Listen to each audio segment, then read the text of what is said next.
When LeBron passes up Kareem Abdul-Jabbar in points, and he will this year, will that make him the greatest player ever? Okay. An interesting question. I think the greatest player is Michael Jordan. Hold on. You said LeBron James the greatest player ever? Ever. What about Michael and Kobe? So you just gonna pass Kobe up like that? I'm gonna pass Kobe up. I'm gonna look at Michael. I'm gonna look at the. I knew it. Patron America. Yo. Patron America. Kobe Bryant couldn't fill, or Michael Jordan fill LeBron's shoes. The impact that he's had with different teammates, different organizations. Would you be mad at me if I just walked off the show? The atmosphere inside Madison Square Garden was already toxic. Then everything allegedly blew up. The Lakers had just been embarrassed in a 112-100 loss to the Knicks. But that wasn't the story people couldn't stop talking about. The final buzzer had barely sounded before reports of a fiery tunnel confrontation between Shaquille O'Neal and LeBron James exploded across social media. And if even part of those reports is true, this wasn't just another post-game disagreement. It may have been the moment one of basketball's biggest generational feuds boiled over. But what supposedly happened behind those arena walls had fans asking one question. Did Shaq finally say what so many NBA legends had been thinking? According to multiple reports and accounts from people who were reportedly inside the arena, Shaq confronted LeBron over comments he believed showed disrespect, not only toward Michael Jordan, but toward the entire generation that built the league before him. There were no cameras, no TV analysts, no carefully scripted debate. Just two NBA icons, face-to-face, in what many described as a tense, emotional exchange fueled by old-school pride. While some details remain disputed and not every version of the story matches, the reports spread like wildfire because they touched the most explosive debate in basketball history. Old school versus new school. And that's where this story takes an even more unexpected turn. The tension, according to many fans and commentators, had been building long before the Lakers even stepped onto the floor that night. During a recent podcast appearance, LeBron explained how today's NBA places completely different physical demands on players. He argued that the non-stop pace, constant movement, and relentless sprinting have made calf injuries one of the league's biggest problems, even comparing them to the high ankle sprains that once ranked among basketball's toughest setbacks. Those comments instantly ignited debate across sports media, podcasts, and social platforms, with former players rushing to weigh in. But few expected the backlash to escalate into reports of a confrontation involving one of the most outspoken legends in NBA history. And that's exactly where this story becomes far bigger than a single post-game incident. I'm going to say one thing to you, Max. I don't know the numbers like you do. Michael Jordan is what in the finals? 6 and what? Oh. And what is LeBron in the finals? That's all I got to say. Shaq, how many games? This was never just about one comment.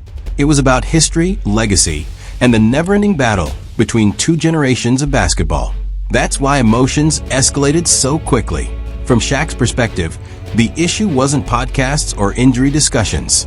It was what LeBron's comments seemed to imply. Shaq believes they risk downplaying the brutal reality of earlier NBA eras, where hard fouls, elbows, relentless trash talk, and constant physical punishment were simply the price of earning respect. To him, Michael Jordan represents far more than championships or statistics. He symbolizes a level of competitiveness that mentally broke opponents before the final buzzer. So when modern debates suggest today's game is automatically tougher because of its pace, Shaq sees it as rewriting basketball history rather than analyzing it. But that's where the controversy gets even bigger. LeBron argued that today's NBA demands more spacing, faster possessions, non-stop movement, and greater endurance, making soft tissue injuries like calf strains a much bigger concern, a view supported by sports science and many analysts. Yet many former players heard something entirely different. Whether LeBron intended it or not, they believe those comments diminish the toughness of past generations. That's where Shaq draws the line. In his eyes, fear was just as valuable as talent. Opponents feared Michael Jordan, respected Kobe Bryant, and understood the relentless psychological pressure they brought every single night. Shaq believes that mental edge is what truly separated basketball's greatest legends. And that's exactly why this debate refuses to die. LeBron is about to do something that hasn't been done in a long time, and I think he will move his name up there. But for me, it's always Dr. J and Michael Jordan and Magic. For Shaq, the debate has never been about LeBron James championships or career numbers. It's about fear.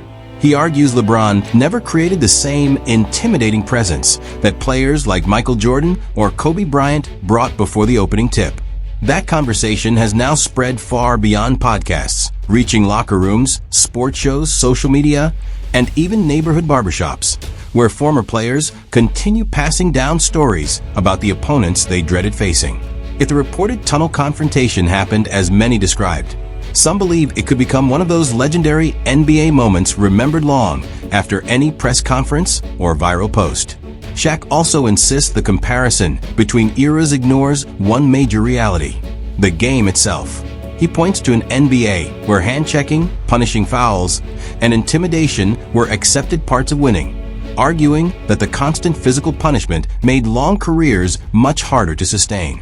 LeBron supporters counter that his greatness comes from adapting, transforming his body, evolving his training, refining his diet, and adjusting his game to modern basketball in ways few athletes ever have. While both sides make compelling arguments, Shaq's message remains unchanged. If today's NBA is called tougher, the league must also give full credit to the legends who endured the brutal challenges of earlier generations and helped build the NBA into what it is today. When I look at LeBron, he's not what Michael was as a player. He's not even what Kobe Bryant was as a player. So when you talk about trying to compare Michael's instinct, his ability to take over games, his ability to want to have that last shot. And demoralize you. And, yes. And scare the living hell out of you. LeBron doesn't have that gene. This debate has grown far beyond stats.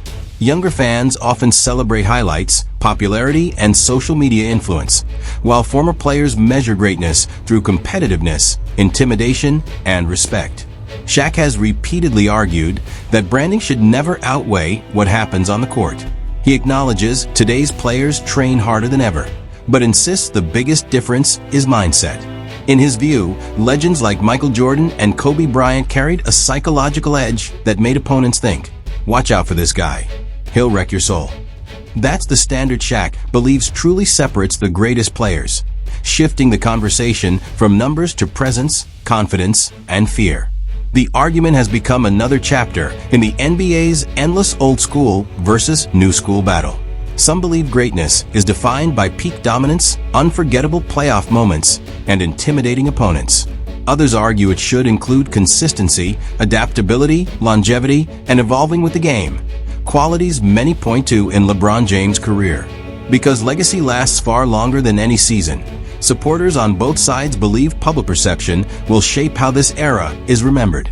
If the reported Shaq-LeBron tunnel exchange unfolded as widely described, it became more than a heated conversation. It became a symbol of the league's ongoing fight over respect, toughness, and greatness. In the end, the real question remains unanswered. What truly defines basketball greatness? Is it Shaq's belief in physical dominance, mental pressure, and making opponents fear you before tip-off? Or is it LeBron's model of adaptability, consistency, longevity, and sustained excellence across generations? There may never be one answer. Shaq supporters point to the brutal physical battles and relentless mentality of earlier eras, while LeBron supporters highlight his historic production, remarkable durability, and ability to remain elite for more than 2 decades. That's why this debate refuses to die. So now it's your turn. Team fear or team mastery? Back your opinion with the games, the numbers, the highlights, and the moments that define these legends. Drop your thoughts in the comments. And if you enjoyed this video, don't forget to like, subscribe to Hoop Lab, and share it with fellow basketball fans. An interesting question. I think the greatest player is Michael Jordan. That's what I think. But it all comes down to one question. Who has the stronger case, Shaq or LeBron? Do you believe greatness is built through the fear, physical dominance, and relentless mentality that Shaquille O'Neal says defined legends like Michael Jordan? Or do you believe LeBron James represents a new standard of greatness through adaptability, consistency, longevity, and sustained excellence? There may never be a single answer. Shaq supporters point to the brutal intensity of past eras, while LeBron supporters point to his historic production and unmatched durability. That's exactly why this debate never dies. The only way to judge it fairly is to look beyond emotions. Watch Jordan's greatest performances. Study LeBron's incredible career. Listen to the interviews, the podcasts, and the reactions from former players. Then decide for yourself. Because records will be broken, new superstars will emerge. But debates over greatness, legacy, and respect will always define basketball. So now it's your turn. Are you Team Fear or Team Mastery? Drop your opinion in the comments and tell us who you think truly deserves the edge and why. If you enjoyed this breakdown, make sure to like the video, subscribe to Hoop Lab, and turn on notifications so you never miss the biggest NBA stories, controversies, and debates. Thanks for watching, and we'll see you in the next one.